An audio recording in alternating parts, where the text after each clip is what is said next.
Bienvenidos a una nueva edición del ciclo de Cine Doca a través de la pantalla de Pares TV, todos los viernes a las 22, compartiendo un nuevo material de la organización Documentalistas de Argentina a través de la pantalla de Pares TV.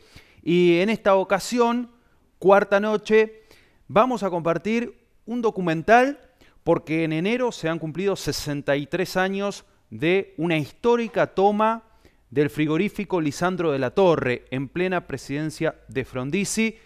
Por eso la propuesta es Carne Viva, una producción dirigida por Marcelo Goyeneche, que ya está en contacto con nosotros y te agradecemos mucho. Marcelo, ¿qué tal? Bienvenido. Hola, buenas, ¿cómo andas? Bien, muy bien, Marcelo. Un documental que vio la luz hace 15 años, ¿correcto? Y que ha tenido qué recorrido en ese tiempo. Y ha tenido, por suerte, un recorrido muy amplio, digamos. Uno a veces no se da cuenta la importancia que tiene el cine documental como herramienta, ¿no?, de comunicación, sobre todo de nuestra historia, de la historia de la resistencia, de la historia del pueblo. Y la verdad que me sigue sorprendiendo que la película siga circulando y que se generen debates en torno a ella, sobre todo porque toca un tema tan importante como fue la huelga de Lisandro de la Torre, ¿no? Como vos bien decías, en enero se cumplieron 63 años de aquella gesta histórica en el barrio de Mataderos, que fue resistir a la privatización. Digamos, aparece la palabra privatización ya hace 63 años, ¿no? Durante el gobierno de Frondizi se quería privatizar el frigorífico municipal, que tenía alrededor de 9.000 obreros, y se presenta en torno a este conflicto, a esta situación, un, una resistencia barrial increíble, inédita, digamos. El antecedente próximo más cercano sería el Cordobazo, para tomar un poco lo que eran la dimensión que tuvo este acontecimiento, ¿no? De resistencia popular, de resistencia de los trabajadores a quedarse sin trabajo y a quedarse sin un frigorífico que controlaba y ordenaba y regulaba el precio de la carne. Y bueno, como vos me decías, ¿no? De hace 15 años que la película, por suerte, sigue circulando y sigue generando el debate, porque creo que sigue estando presente todo lo que tenga que ver con nuestra historia y con pasajes de esa historia que dejan puertas abiertas para repensar el presente y el futuro, ¿no? ¿Cómo se toma un hecho? Porque cuando empezaron a rodar Carne Viva, hacía prácticamente 50 años del acontecimiento. ¿Cómo se reconstruyó para poder reflejarlo como en un ratito vamos a ver? Mira, yo me enteré de la existencia de este pasaje histórico de la huelga del Lisandro de la Torre por un documental que había hecho 2 años antes, que se llama El día que bombardearon Buenos Aires, Mm. que es una película documental sobre el bombardeo del 16 de junio a la Plaza de Mayo, donde, haciendo la investigación y las entrevistas a distintas personas que habían estado en la plaza ese día o habían dejado un testimonio sobre lo que había pasado en ese momento, me hablaban de la huelga del Lisandro como el punto más alto en lo que luego de septiembre del 55 se autodenominó como la resistencia peronista. Eh, Recordemos que, bueno, cae el gobierno de Perón en el año 55, en el 56 la Revolución Libertadora comienza una persecución muy violenta y muy simbólica sobre todo lo que tenía que ver con el peronismo. Se producen los fusilamientos de José León Suárez, la persecución a obreros, a delegados, eh, y esta resistencia empieza a tomar forma de una manera muy precaria muchas veces, pero que se va consolidando durante el gobierno de la Libertadora y luego con el de Frondizi, que ellos me decían, coincidían que el punto más alto de esa resistencia había sido esa huelga, que no tenía antecedentes, porque digamos, todo un barrio se movilizó para defender las fuentes de trabajo y lo que significaba el frigorífico, en términos económicos, en términos políticos y en términos laborales, por supuesto. Ese número, Y con una... Marcelo, Sí. no es menor, ¿no? Cuando uno profundiza, y en el inicio de la charla mencionabas, 9.000 obreros involucrados, es un número muy grande realmente. Es un número muy importante, sí, sin dudas, porque ahí te podés imaginar, digamos, imaginar, porque solamente quedan algunas fotos de lo que era ese viejo frigorífico. La magnitud, ¿no? Lo que significaba, eh, fundamentalmente, por un lado, para el barrio de Mataderos, digamos, 9.000 obreros significaba que cualquier familia de ese barrio y de los barrios aledaños tenía algún familiar o algún conocido trabajando en ese frigorífico. Y por otro lado, un hecho puntual y político importantísimo, que es que regulaba el precio de la carne. El frigorífico era un frigorífico estatal, un frigorífico municipal que le ponía y que fijaba los precios de la carne. Eh, por lo tanto, el Qué actual, objetivo ¿no? totalmente, totalmente, digamos, la carne tenía un precio y se sabía a partir del control del Estado.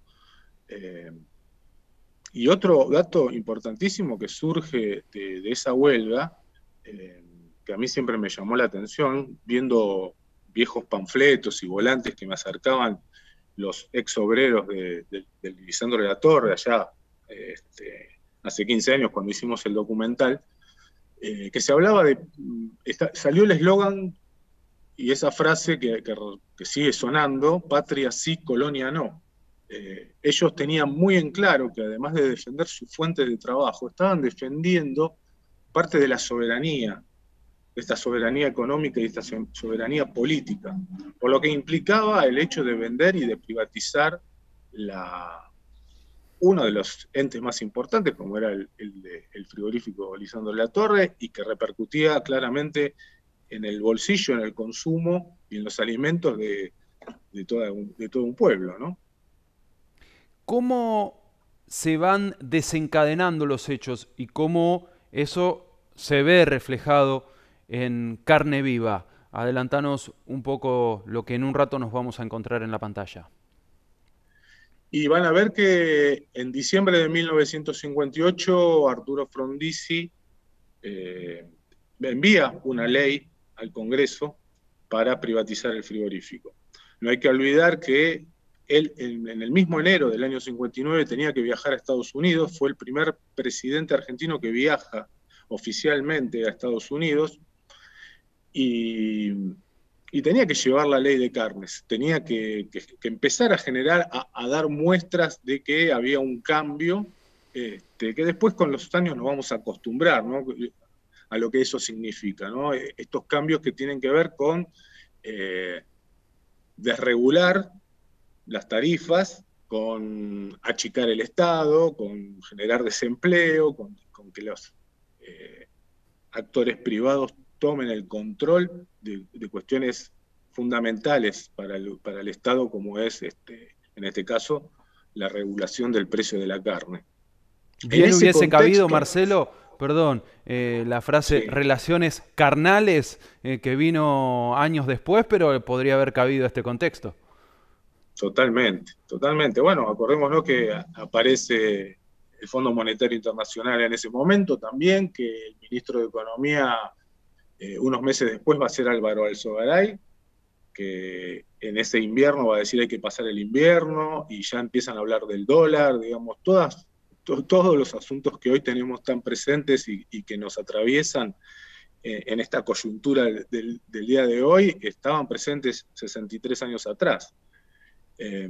Entonces, como te decía, en ese contexto de la privatización, del viaje de Frondizi a Estados Unidos, de un peronismo proscripto, ¿no? Se empieza a gestar la resistencia en Mataderos a través de la comisión interna del sindicato municipal de la carne, que estaba encabezado por Sebastián Borro, que también es para destacarlo, el papel que jugó Borro y ese sindicalismo asambleario que surge ahí, que se practica directamente, porque ellos empiezan a estar en estado de alerta y movilización a partir de diciembre, marchan al Congreso, son reprimidos en ese momento, en esa manifestación, y no les va quedando otra que ir armando este paro que se da a mediados de enero y que fue reprimido de una manera brutal. Bueno, al respecto, ¿qué detalle nos podés adelantar? ¿Cuánto se sostuvo esa huelga, esa toma? ¿Y cuál fue el desencadenante? Mira, la huelga hoy podemos analizarla como que fue el puntapié inicial de una serie de conflictos que encabeza la clase obrera a partir de la implementación del plan Conintes, que va a llegar un año después. Digamos, el estado de insurrección que genera la huelga del Lisandro, porque hay que ponerlo en esos términos, luego repercute en una serie de conflictos a lo largo y ancho del país, ¿no? Las huelgas de los bancarios, de los estatales, digamos, se produce un momento muy, muy conflictivo. Y yo creo que fue eso, ¿no? El puntapié inicial de una serie de conflictos que van a llevar también a poner en jaque al gobierno de Frondizi. Me parece que pasa por ahí. Después, en los términos concretos de lo que fue la huelga, la huelga fue muy fuerte y fue muy importante, y se resistió lo más que se pudo, pero fue reprimida de una manera muy violenta, en conjunto entre distintas fuerzas de seguridad. Participó la policía, participó el ejército, digamos, se llevaron tanques a Mataderos para ingresar al, al frigorífico, pero ahí lo que surge es otra cosa muy, muy interesante, y es el vínculo de solidaridad que se da en el barrio. Frente a las racias policiales, al amedrentamiento de la policía y de la fuerza de seguridad, las puertas de las casas de Mataderos se abrieron para cobijar a los obreros que estaban luchando y que se estaban tratando de esconder y tratando de zafar de que fueran en cana. Durante prácticamente una semana les fue imposible ingresar a la policía Mataderos, porque había piquetes en todas las avenidas y en las entradas al barrio. Se incendiaron varios colectivos, la gente estaba movilizada, estaba en la calle, digamos. Lamentablemente no hay mucho registro audiovisual de eso, pero sí queda el relato oral de la gente y del barrio, ¿no? que estuvo ahí presente y que lo fue transmitiendo boca a boca, aquello que sucedió en enero del 59. ¿Y eso cómo lo trabajaron? Marcelo, decías que un par de años antes profundizaste o empezaste a sumergirte en lo que fue esta histórica huelga y a partir de allí, ¿cómo trasladarlo a testimonios, a lo poco que podía ver desde el material de aquel entonces y verlo reflejado de esta forma en carne viva? Bueno, sí, el gran desafío que tiene el cine documental, digamos, ¿no? Nosotros tenemos que primero investigar bien a fondo el tema, tratar de tener distintas visiones y materiales de donde venga para poder ubicarnos en ese contexto y tratar también de entender hacia dónde querés enfocar la película. Lo que me sucedió fue que cuando estábamos en Mataderos, automáticamente, al contarle a algunas personas que estábamos intentando hacer un documental sobre lo que había sido el Lisandro de la Torre, empezaron a aparecer los viejos trabajadores del frigorífico. Y ahí empieza a surgir la memoria colectiva y el relato oral de una manera muy potente, porque también hay que tener en cuenta que, que no fue fácil durante muchísimos años en este país poder contar lo que les había sucedido. Eh, por la persecución, por el miedo, digamos, fue feroz la represión que se dio en Mataderos ese año. Y por supuesto que eso deja huellas. No puede hacerlo desaparecer, pero sí lo puede ocultar y lo puede dejar a un lado, lo que es la historia no oficial, digamos. Entonces, una de las herramientas que tiene el cine documental es el oído, es el poner el oído y escuchar para ver cómo empieza a salir ese relato que estaba tapado. Y ahí empezamos a reconstruir un poco la historia de los trabajadores, de lo que pasaba en Mataderos, empezaron a aparecer periódicos clandestinos que se hacían, panfletos, digamos, cómo se iba organizando de una manera también bastante precaria la resistencia. Y con ese material, más algunos materiales de archivo que logré conseguir, reconstruimos un poco la historia. Pero a mí lo que más me interesaba era no quedarme en el hecho puntual de esa huelga, sino ver cómo podíamos encadenar esos sucesos, como venimos hablando, ¿no? Cuestiones tan presentes como puede ser el precio de los alimentos, como puede ser las privatizaciones, como es este discurso siempre de que el Estado hay que achicarlo porque está lleno de ñoquis, porque también se decía eso, tiene 9.000 obreros, tiene un montón de gente que no hace nada, y el mismo discurso, ¿no? Que se va instalando y que se va perpetuando. Entonces, en ese momento lo que estaba muy fuerte en el año 2005-2006 era el movimiento de fábricas recuperadas, y sucedió algo muy interesante. Estando en Mataderos, conocemos a un ex obrero del frigorífico Lisandro Latorre, Ángel Vivaldelli, que ya con casi 80 años había sido protagonista de la huelga de Lisandro Latorre, y en ese momento estaba trabajando en un frigorífico recuperado que era el Yaguané en La Matanza, en la Ruta 3. Entonces, ahí fue donde me pareció que se podía traer de una manera muy potente esa historia y ver en qué estaba hoy el frigorífico, la carne, cómo se había construido esta cooperativa y cómo tenía como uno de sus protagonistas a alguien que había estado en un hecho histórico 50 años atrás, ¿no? Sí, tremendo, ¿no? Me imagino que en lo personal, tanto a vos como al grupo que trabajó en la realización, lo debe enriquecer muchísimo, porque amén de esta investigación, claro que como documentalista hay que hacer, después toparte con los testimonios, con los protagonistas, con el entorno y ponernos aún en un contexto más grande como bien marcabas, bueno, debe ser fuerte, debe ser realmente una experiencia muy, muy buena. Sí, yo siempre digo que soy un agradecido al cine documental porque me ha permitido ir a otra facultad, digamos, a la facultad de la calle, a la facultad de lo popular, donde la gente está y te cuenta, ¿no? Y cuando tomás hechos históricos, a mí me genera mucha satisfacción porque sucede esto.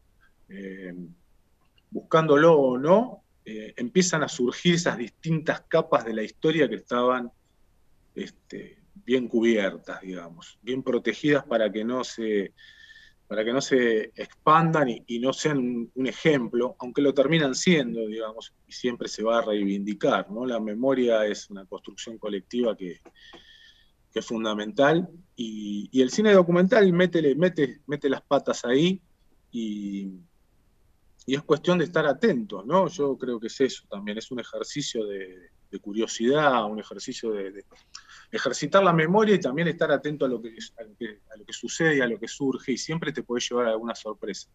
En este caso fueron muchas, pero esto que te cuento de haber conocido a Ángel Vivaldelli, que había sido protagonista de la huelga y que después estaba como uno de los asesores del frigorífico Yaguané en el 2006-2007,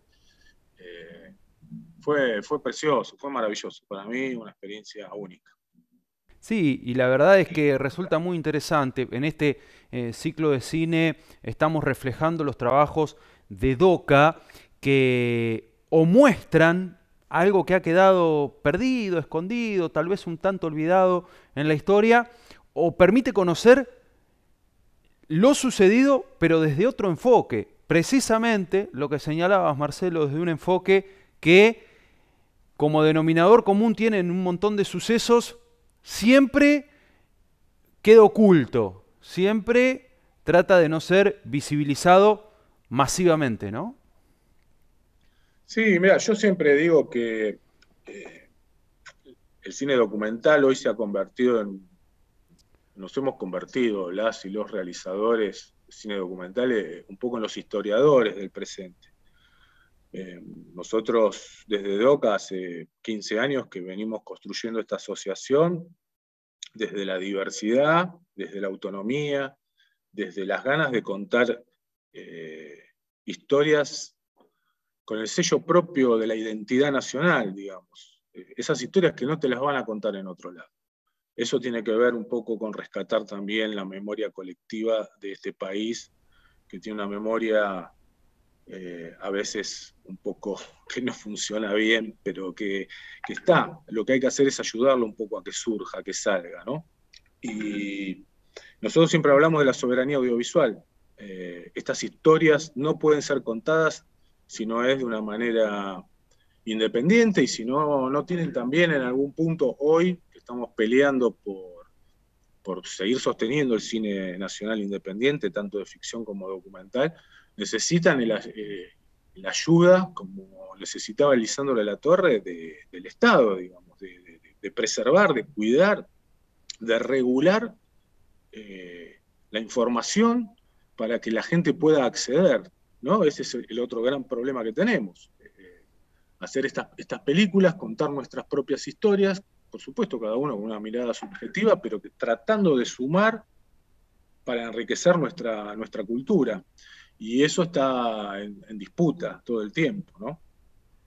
Totalmente. Por último, Marcelo, voy a esto que mencionabas. ¿Cómo se lleva adelante una producción como Carne Viva? Contanos respecto al equipo de trabajo, respecto a las dificultades y a las vicisitudes para poder llegar a una producción semejante. Mira, Carne Viva fue una película que se hizo entre el año 2005 y el año 2007 de manera totalmente independiente. La hice yo con un par de amigos que me ayudaron. Y es una de las películas que podríamos decir que son las películas previas a un cambio muy grande que hubo en el Instituto de Cine a partir del año 2007, donde luego de la lucha y de la organización de los cineastas independientes, bueno, en el año 2006 se crea DOCA, y ahí nos empezamos a juntar y a ver que teníamos una historia en común y que teníamos películas que necesitaban encontrarse con el público y que también necesitaban un financiamiento.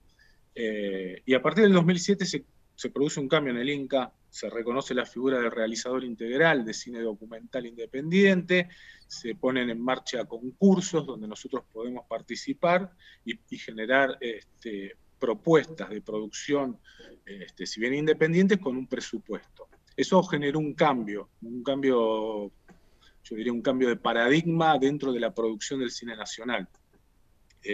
Esta película es previa, es un poquitito antes de que se produzca ese cambio, entonces es una película totalmente independiente, es una película artesanal, la hicimos con nuestra camarita y con las ganas sobre todo, con las ganas.